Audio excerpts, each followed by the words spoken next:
part of all of this. The Duncanville High School Band has brought honor and distinction to Duncanville for many years, largely due to the band's director, Mr. Tom Shine. Now, the band has added a further accolade by being one out of only 11 bands nationwide outside of California to be selected to march in the January 2nd, 1989 Tournament of Roses Parade in Pasadena, California.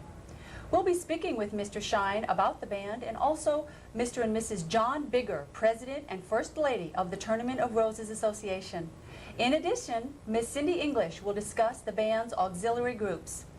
Mr. Shine, congratulations again. And how do you manage year after year to have such a successful group of young people? Well, we've worked on this for a long time, and with a community such as Duncanville, this type of success is not rare, as you well know. And we've worked on things like this year after year and progressively improved the program, and this is something that we've looked forward to for a long time. Well, you certainly have been very, very successful at it. How many students are currently participating in the program? The entire marching group is around 390 at the present time, and we anticipate it being just slightly over 400 for next year. That's remarkable. Will all 400 students travel to the Tournament of Roses Parade? Yes, they will. Wow, that's amazing. How will they be funded? How will their trip be paid for? And how will they get out there? We're beginning fundraising in just 2 weeks with the bike-a-thon. Students that are participating in that are taking pledges right now from townspeople and business people, and there'll be a number of participatory activities in the next 9 months to fund that, but each student basically is responsible for his or her own portion of the trip. I see. Well, is there any way that people in Duncanville can become involved in the fundraising projects? Why, certainly. If they would like to make a donation for the trip in the name of an anonymous student, they could do so by making a check payable to the Duncanville Band Boosters and mailing the check to Duncanville High School in care of the band department. And it will be put into an account for a student who perhaps was not able to earn all the money necessary and doesn't have the means to fund the trip entirely. Well, that's great, and I know you have so many supporters here in Duncanville that I'm sure would be happy to help out. Well, I've heard that in addition, your wind ensemble has been selected for a different honor. Could you tell us about that a little bit? Oh, we're very excited about that. We competed with over 200 groups last summer for the honor of being one of the 2 high school concert bands in the United States to play for the Music Educators National Conference in Indianapolis in April. That's only 3.5 weeks away, and we're finalizing our program now in preparations, and we're very excited about doing that. That's a 57,000 member organization, and they won't all be at our concert, but it's an organization of all the music teachers in the United States, and to be one of the 2 groups selected for that was very special to us. That is really remarkable. Well, Mr. Bigger, could you give us a little bit of history on the Tournament of Roses Parade itself? Well, this is going to be the 100th Tournament of Roses Parade. It started in 1890 as just a community organization to show the rest of the country what it was like in Southern California on January 1st. And the community basically decorated their carriages with what flowers were available at the time, and had a little parade down one of the main streets in Pasadena. And then after the parade, they had games. It started out in the early years that they had chariot races, and then after that, they decided in 1902 to have a football game, and that was our first football game, and it was Stanford against Michigan, and Michigan won 49-0. So after that, they couldn't get a West Coast team to play football in it for the next 11 years. So they went back to chariot races and also had ostrich races, in which people got on the back of an ostrich and raced around Tournament Park in Pasadena. But then in 1913, the football started up again, and it's been every year since then. That's really interesting. Chariot races. And now the parade is one of the largest in the country at that time of the year. Isn't that true? Right. It's, or certainly one of the most famous. Well, we think it's the most famous, and of course it's an all-floral parade as far as the floats are concerned. In the parade there are 60 floats, and each float is totally covered with floral material, leaves, seeds, or flowers. Are they all real flowers? They're all real flowers. They're all fresh. They cannot be dyed. We have very stringent rules regarding all of that, and so to get the various colors, they have to use their ingenuity to come up with the different colors that they need to make the different floats and the colors. So no silk or tissue paper, crepe paper? No, nothing like that, no. Oh, no. that makes it even more special, Right. I think. Right. That's wonderful. Well, I know that you're president of the Tournament of Roses Association. How were the bands selected nationwide? What criteria did you use? Well, what we do is we have a music committee. Music committee has about 26 people on it. They review applications, and basically what we do is we only review the applications that are received. We don't go out and invite people unless they apply to be in our parade.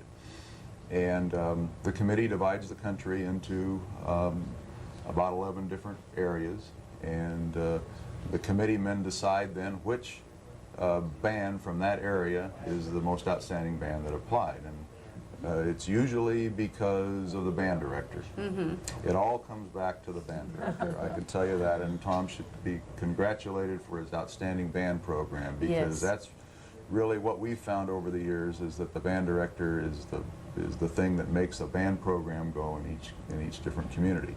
So we reviewed the tapes that they sent in, that Tom sent in, and inquired around the community to different bands that have been in the Rose Parade before in the Texas area, and inquire into the universities, the people that we know in some of the universities around the country regarding the bands, and then also where they've been, and talk to the people where they've been, because we don't have the funds for each of our committee men to travel around the country to the band areas and really see the bands in person. So we have to rely on the reputation and what we can develop as far as knowing all about the band is concerned, and then we make a decision. So we made the decision for Duncanville. That's and quite we're an very honor. happy with Duncanville being in our parade. Well, thank you. We're quite honored to have you visiting our town as well. Now, in addition to the high school bands, are there university bands that are selected in a similar manner? Well, there are the two university bands from the Big Ten and the Pac-10, the bands that come with the football teams that play in the Rose Bowl. Those are the university bands. Occasionally we'll have another university band also in the parade, but it's mostly high school bands. Sometimes there are community bands. This year we'll have a band from Canada that's a massed pipes and drums band. So it's not limited to high school bands, but 90% of the bands that do come are high school bands. When was the decision made to include the high school bands in the parade? Well, the decision for this year, we invited Tom, I guess, last fall or winter, pretty much. I think we got the invitation in October.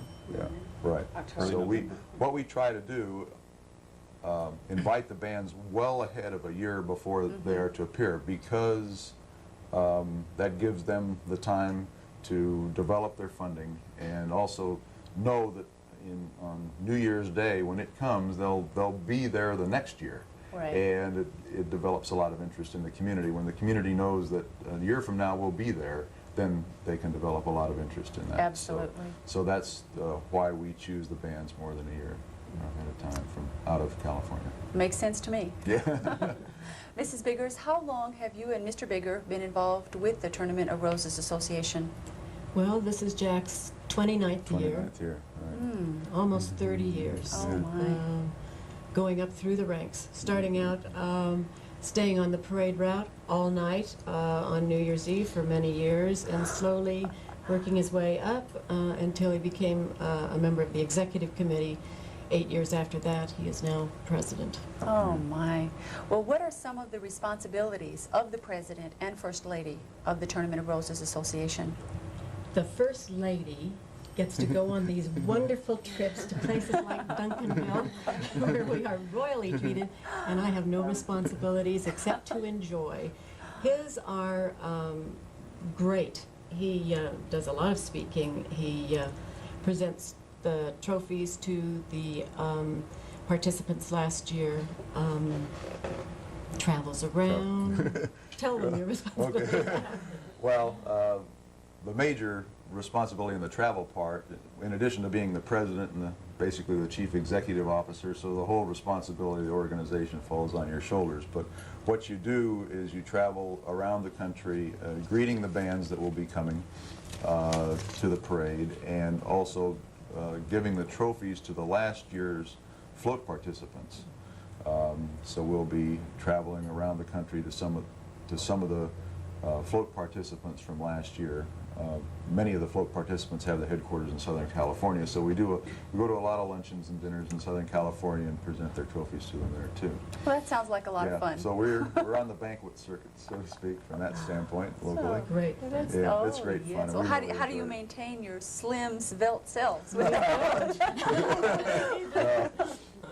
Usually, the way the tournament works, we have our fall weight, in which we gain weight all fall, and then you lose it in the spring and summer.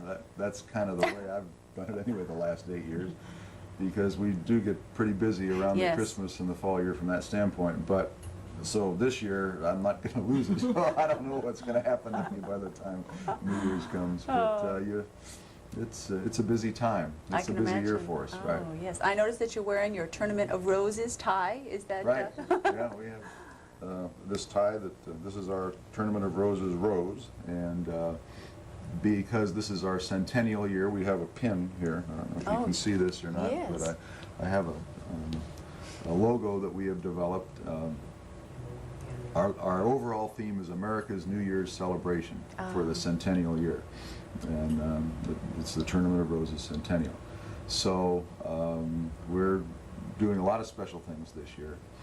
In early April, we're having a kickoff for the centennial year at Tournament House. We have a house in Pasadena that was donated to the city by the Wrigley family, and we're very fortunate to have this old mansion that was built in 1906 as our headquarters.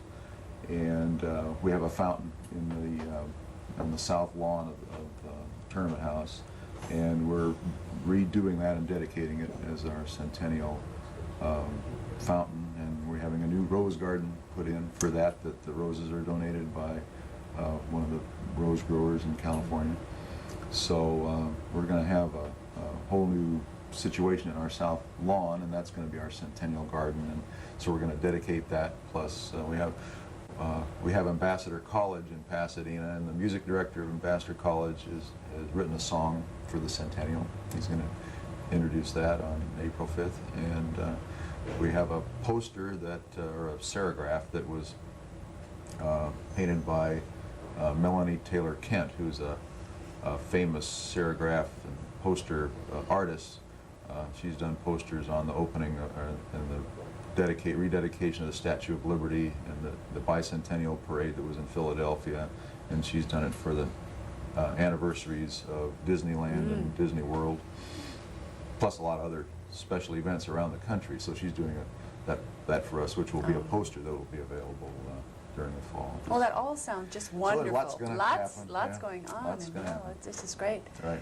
Well, Ms. English, I know that you are the very successful director of the band's auxiliary groups. How many students do you have involved with your program? Together, there will be around 100 flags traveling to Pasadena. Oh, that's Tall incredible. flags and swing flags and small flags.